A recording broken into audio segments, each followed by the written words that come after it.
Welcome back, everybody. I am on day 8 of my C30 in 30 days challenge, and today I'm going to cover for you unlocking Dragon Sons in Dragon City, unlocking the Extreme Challenge in the Mesdi portal, opening up the Sapphire Mines, how to pillage and avoid being pillaged there, and a couple of PvP basics on how to pillage for resources and avoid being pillaged yourself, so make sure you're staying to the end, because that's definitely one of the most fun parts of being in an early realm. So let's dive in. What I've been doing here is every day when I come to my dragon, instead of doing the train or gift option, I've been doing the feed option because I'm trying to level my dragon up quickly. So I'm almost to level 30, and I'll show you in a minute why that's important. So what I'm doing here is I'm just going to kind of buy the remaining dragon XP that I need using my trial turret rewards and using my Sapphire Mine rewards. So, because I really want to unlock level 30, I'm not very patient. So here we go, we've unlocked it. Now we have this dragon altar where we can do a free wish every day, and it gives us shards or stones that we can equip here in our dragon stone. And then you can get additional wishes or stones themselves and shards for stones right here out of this dragon city in your Mesdi portal. This combat here is a little bit different from what you might be used to. So what we have to do is attack and win to progress different levels and get rewards here. So normally I'll just kind of go in with my best heroes, but the problem is if you lose, those heroes actually can't be used again until your Dragon City resets. So let's take a look here and see what we can do about that, right? Like, these are very notoriously difficult levels here, and so my heroes are pretty weak. I'm losing, so I'm going to actually hit this exit button and flee the battle before I lose completely.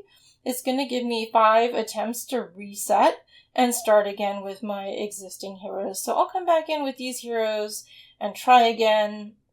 And as you can see, it's still quite difficult, and I am losing, I'm dying again, and all my heroes are going to fall. And what happens if I don't flee or escape in time before those heroes die? Watch for a moment here. Okay, so I've lost. And now when I come back in to challenge it again, those heroes aren't there.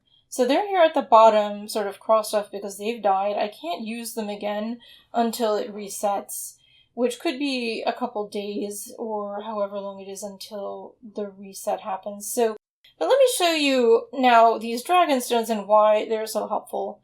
Right now, what I got from my free wish was 1 green frigid draconic stone, which has some bonuses to Cav and Inf on it. I can ascend those as I get additional shards, or I can enhance it using some potions that come either out of the wishes or out of the dragon portal or the dragon city. So let's look at what these look kind of at the highest level.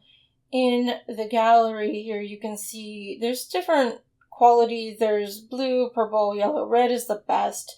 If you are a Cav Inf person, you're going to want these frigid or the meteorite stones. Those have those stats on them. The fiery and the water stones have your cavalry and archer stats on them. And the lightning stone and the hurricane stone have archer and infantry or infantry archer stats on them. This nature stone and this wild stone have troop stats. So once you've gotten your primary and secondaries, those are 2 nice ones to go for. So just kind of working on that as my heroes get better.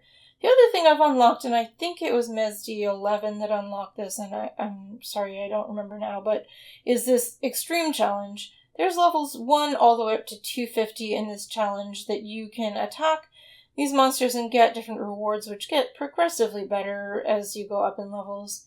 You can also see who else has beaten these levels and what heroes they used. The first person to beat it, as well as the most recent ones.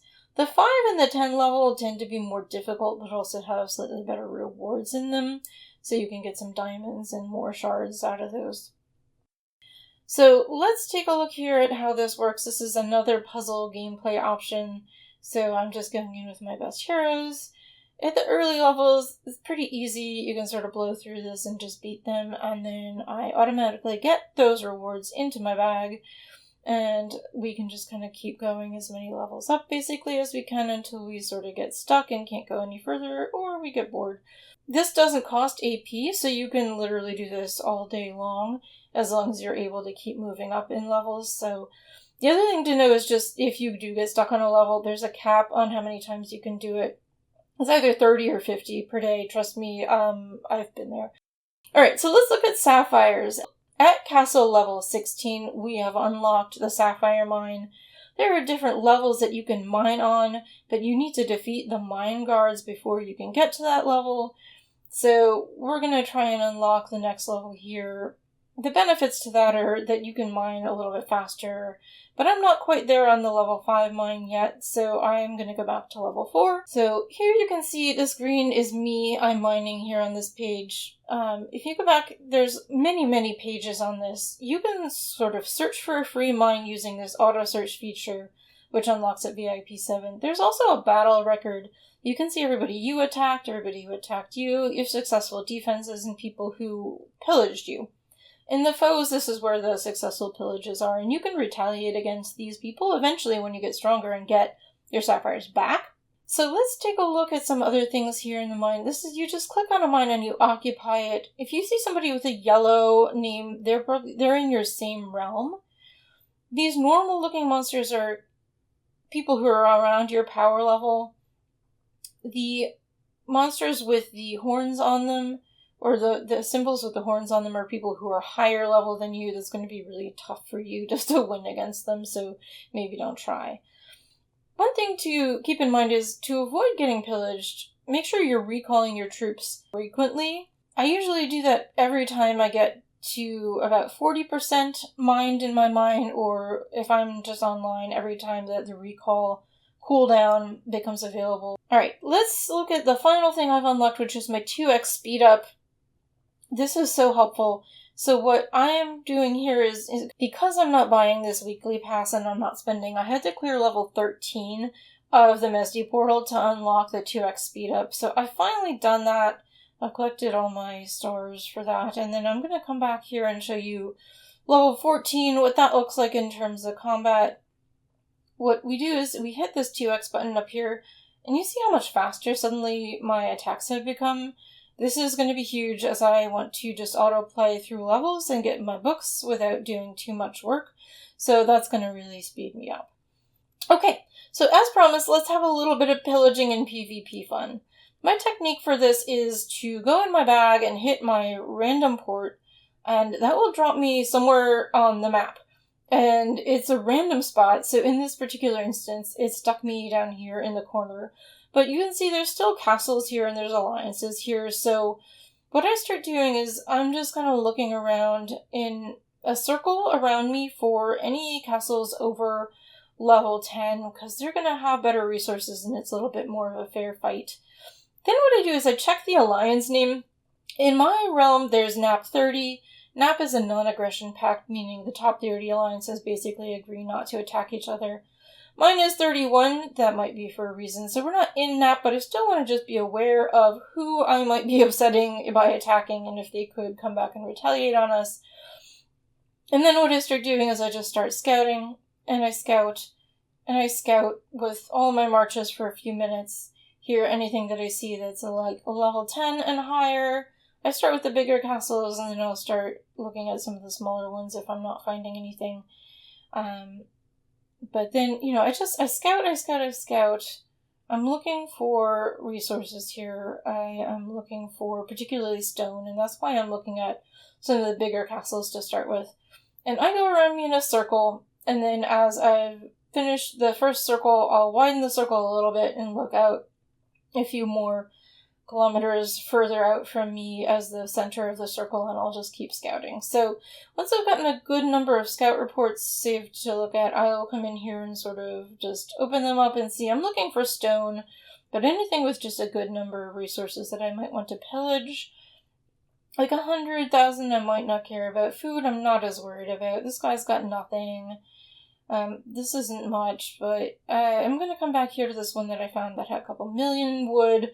I'm going to favorite that, and then that will appear now here in my favorites so that I can find them later.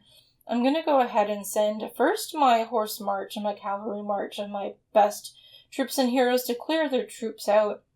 And then after that I'm going to send a second march of just everything else to get the resources and bring those back. I am working on building a full march of catapults because they will carry the most resources when they go to pillage and come back, but right now I don't have that, so I'm sort of just sending the kitchen sink. So while those are marching, I'll use my third march, which I unlocked with my research, and just keep scouting and looking in ever-widening circles for more targets. Alright, so here's my attack. I've carried away these resources and I've killed off these troops. So what I'm going to do is just kind of keep going and then keep kind of saving things to favors so that when I'm done clearing that castle, I can go down the list and clear the others. So that's how I go about, spending my evenings pillaging.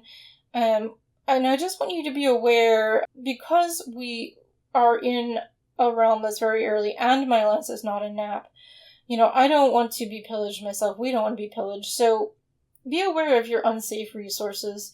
Here, if you go to your resources at the top and then kind of click through food, wood, stone, iron, you can see that I have 17 million food exposed, so I would want to make sure that I am using a bubble whenever I'm offline. So I put an 8-hour one, I set a timer, and I make sure I'm not at risk of then being attacked and having my resources that I just worked hard for taken away from me. So make sure you're aware, if you don't want to be attacked, keep your resources in your bag and just use your bubble or make sure you're staying safe. So also just be courteous, right? Try not to farm the same alliance too many times. Like, don't go back to the same place. That's why I use the random port. Don't hit the little castles unless they're clearly abandoned. Just try to be thoughtful, be courteous about your pillaging, but it is one of the aspects of the game. People do need to be aware to keep the resources in their bag and keep their bubbles up if they are active players. I hope this was helpful. Watch and subscribe to follow along our journey to C30 in 30 days.